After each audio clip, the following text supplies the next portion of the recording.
right, everybody. Thank you for joining us today. Today, I am excited to announce we're talking to Jim Rogers. Jim is currently a marketing and business strategy consultant. He leverages his 30 years of global marketing and business management experience to assist clients in both the food and beverage and the CPG sectors to strengthen brands and accelerate business growth. He has held senior level marketing and strategy roles at the Procter & Gamble Company, the Coca-Cola Company, Wachovia Bank, Krispy Kreme Donuts, Tony Roma's restaurants, and most recently at Hard Rock International. Jim's expertise is broad and includes a number of things, including developing and institutionalizing brand architectures, business brand strategy and planning, marketing and product innovation, marketing campaign and brand messaging development, brand licensing, franchise development, agency management, and brand insight development. Jim has a BA in economics and an MBA in marketing and finance from the University of Notre Dame. He enjoys international travel and has had the opportunity to do a lot of that during his career to develop brands in more than 60 countries. Obviously, a very impressive resume, Jim. I was lucky enough to meet him 7 years ago while he was head of marketing at Tony Roma's, and we worked together over a number of years on repositioning that brand and launching an additional brand. Today, I consider you a great friend, so welcome. Thank you. It's great to be here. I appreciate it. Yeah, so, I really want to talk about how your marketing roles and your strategy has utilized PR over time. So, can you talk about what role PR has played for your marketing strategies? Yeah, for me, PR has been critical to the brands that I've worked on. It's been one of the core components of the strategy, and bringing the strategy to life is probably a better way to say it. For me, what I try to do is look at brands in a very simplistic way, and marketing in a very simplistic way. I've worked on some big brands with big budgets and some small brands with small budgets. And it's about reminding people who you are and trying to create some engagement with them and connections with the consumer and building buzz. And from that aspect, PR has been one of the most critical components of that strategy for me on all the brands I've worked on, from Krispy Kreme Donuts, where it was really central to almost everything we did, to Hard Rock over the last couple of years when I've been working with them to try to drive a new rebranding of the business. So one of the things that, when I think about my career and what I've done in food and beverage, it really comes down to working with some iconic brands that have, frankly, struggled a little bit. Give you an example, that really works for Krispy Kreme, Tony Roma's, and for Hard Rock. They're brands that are very well known. People around the world know who they are, but they ran into some issues. They got away from who they were and they started muddling. And what I did as a marketer on all those occasions was really bring it back to the consumer, what the consumer wanted from the brand, and trying to be as simplistic as possible to revive these brands and drive growth. And PR was a key component to that, along with product innovation and fun activations. Let me give you an example of that. At Krispy Kreme, some people know the story, a lot of people don't, but Krispy Kreme grew as a small southeastern US brand. And today it's a brand that's probably in about 35 countries around the world. In 2006, Krispy Kreme was hot. They were on the cover of Fortune magazine as America's hottest brand. The stock market was going nuts. They had just moved from NASDAQ to New York Stock Exchange. The stock was going crazy. And all of a sudden, things fell apart. And I think this is what people probably have forgotten. That was about 14 years ago in 2006. The stock went from a 48 to about 1. So it dropped dramatically. There was an SEC investigation of the company that managing profits is what they were looking at. And the consumer with the Atkins diet started to not eat treats like that. Bread and donuts became taboo for a lot of people. And so with the company suffering, missing earnings for the first time, and senior executives being ousted from the company, a small group of us looked at an opportunity to grow the brand internationally. The brand was only in a couple of markets internationally with a few stores. And as we looked at this, we thought there was a great opportunity to revive the business model, to innovate, but also to create some buzz for the brand. And PR was central to what we did.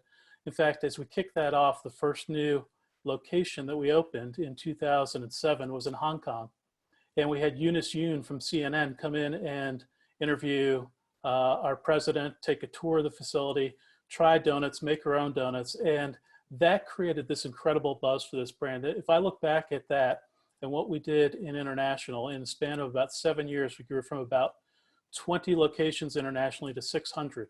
It all started with a Unis-Un interview that was facilitated through the local franchisee, a PR effort that brought the brand to Asia, to the international stage. And then we opened restaurants successfully all throughout Asia, the Middle East, Africa, and Latin America. That's pretty incredible. And obviously over the last decade or so, PR has changed extensively. I mean, media relations is still a huge component, but you pull in digital and social media management and influencer management.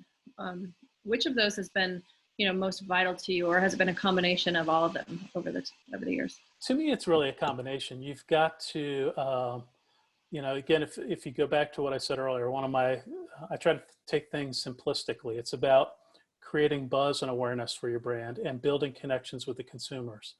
What PR does for me is in this world, it provides a degree of trust. Influencers are starting to do the same type of thing. They're people that consumers look to, that they believe, and the messages that they present and the demos that they use of products really help, I think, get that trust aspect together, forward to the consumer. To me, it's a combination of social, digital, influencers, and PR. And I think anyone that is working in a restaurant business especially needs to look at that holistically as a toolkit that targets different aspects of the consumer mind. To me, PR is one and the influencer is one that build trust. And I think they're all critical in working together. No, for sure. So you obviously talked about the extensive work you did at Krispy Kreme and how PR really made an impact there as part of your overall marketing strategy. What about on the more fun? Was there a specific example of how PR helped drive business for you, or a specific campaign?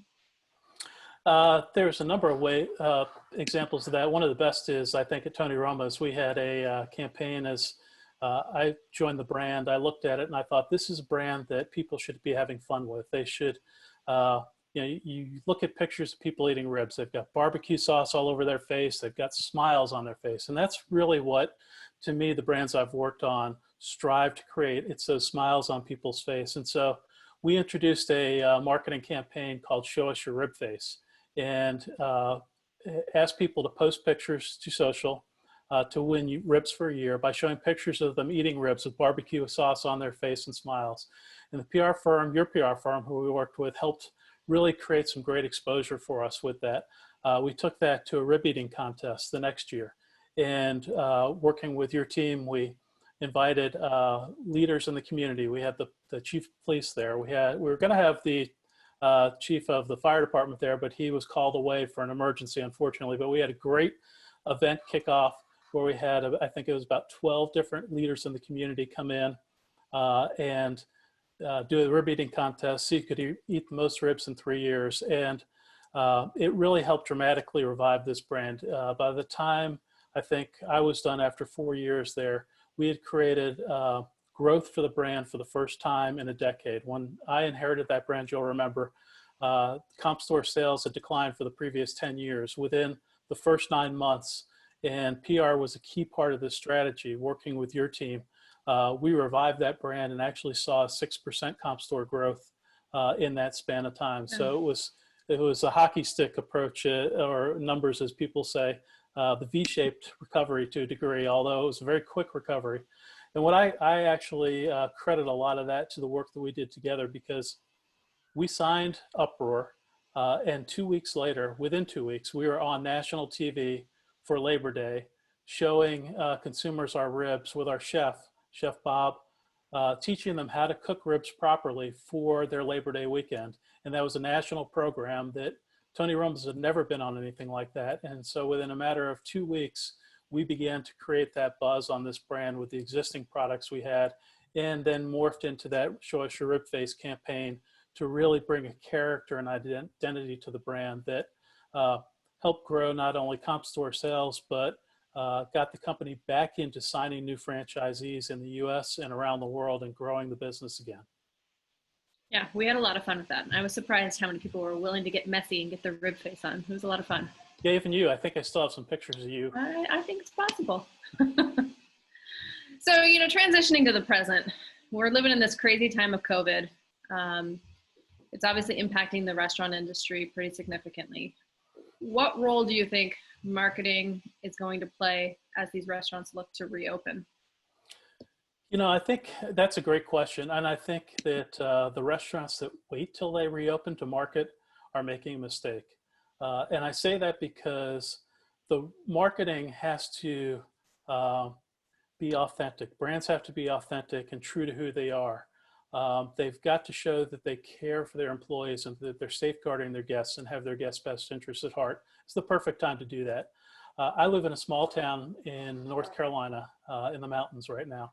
And there's it's called Burke County where I live. And there is the Burke County community put together a Facebook page to promote the restaurants within the community.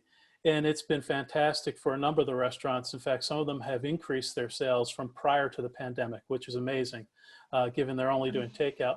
But what I've seen for those that are growing their sales, and I think this applies to be an independent restaurant or a large chain, because large chains are a lot of times owned by local franchisees, is they have to show consumers who they are, build that trust, post.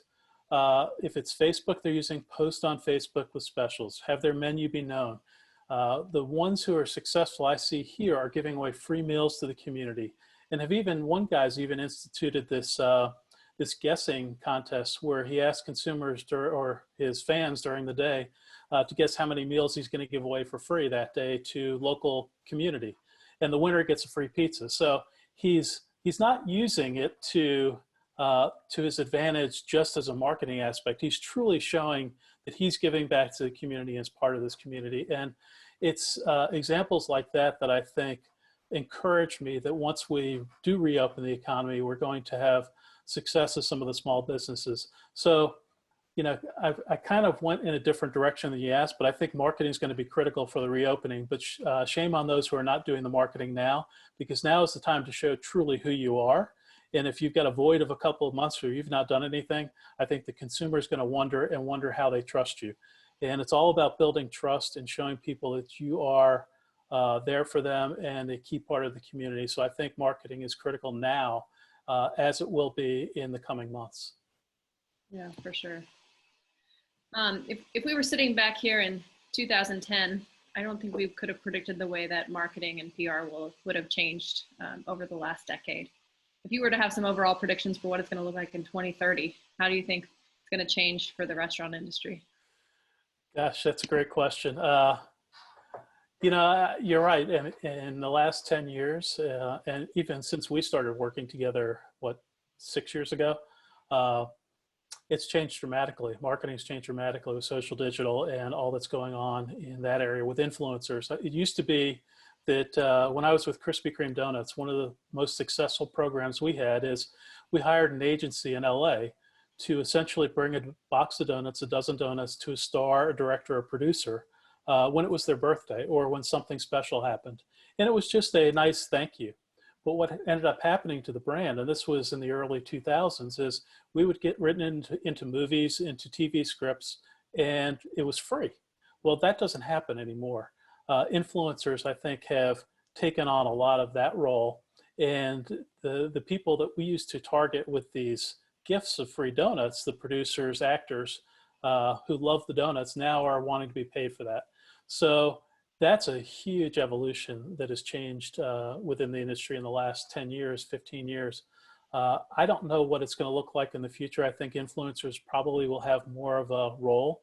I think, some of the legislation that's come out in certain countries about having to say that you're a paid influencer, paid for the brand, is important because they're people that connect with a certain consumer base that they trust, and they build that trust. And for me, again, it's all coming back to building connections and building trust for the brand.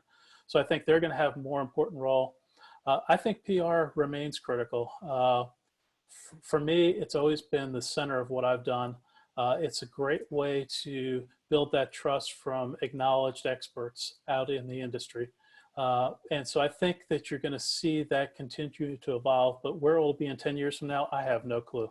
If I Wish you had a did, crystal ball, right? yeah, if I did, I'd be putting my money in the stock market in certain areas, which I'm afraid to touch right now, knowing how that's evolving. But just looking at, how Google has evolved over the last 5 years even has been amazing. So it's hard to say how that's going to play out in 10 years, but I see almost a blurring of the lines between the disciplines, if you want to call them disciplines of PR, social, and digital. I think it's all about communications and different components of it, as well as the influencer piece. And it's really going to be on a case-by-case basis, what plays the predominant role in a marketing strategy. Fantastic. I feel like we just made a little time capsule for what it's going to be like in 10 years. We'll come back and look at this and share a beer and see what happened. Yes, I think my hair will be a lot grayer by then. Hair color. Key. That's right. Any other final comments, final thoughts, things we didn't touch on? No, all I can say is that, I've had an interesting career from starting the first 10 years of my marketing career in CPG and then moving to the restaurant industry for 30 years.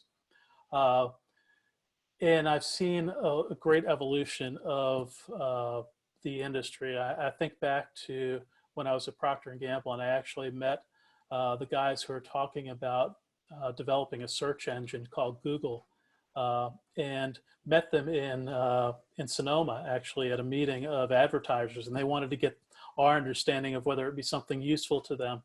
And now to see where, I wish I'd invested in Google when I met those guys, but now to see where it's gone has been amazing.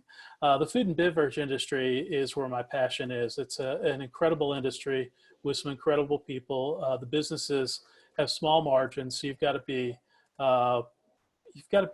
thoughtful in what you do, and you've got to be willing to take some risks and try new things. So it's been a wonderful journey for me. And working with your team at Uproar when I was at Tony Roma's was fantastic. I think we did more for that brand in those 4 years than had been done on that brand in the 10 previous years. We began to create a character for the brand and connections with the brand. And it was through the PR, through product innovation, and through activations that brought the consumer face-to-face with the brand and into their lives that made us successful. And I think your team and the work that they did in helping us communicate that and create some buzz around that was instrumental in that. So I just want to thank you for a great experience working with your team. When you look at an agency and working with an agency, for me, I want somebody that has a passion for the brand, that understands the brand, is a true partner, is willing to push me, take risks, and importantly, is a bulldog when it comes to PR. Somebody who's out there pushing and pushing and pushing to get that article published, to get that interview done. And frankly, I've not worked with anyone better than you guys. It ticks all those boxes, and I appreciate that. Well, thank you. Definitely coming from somebody like you with the amazing resume and campaigns you've worked on, that's a huge compliment. So I appreciate that. We had a lot of fun working together. Yes, we definitely did. Thank you. All right. Well, Jim Rogers, thank you very much for your time. I won't keep you any longer. I'll let you go enjoy those mountains. Thank you. I will. And maybe a little beverage too. That sounds perfect. All right. Have a good one. Thank you. Thanks.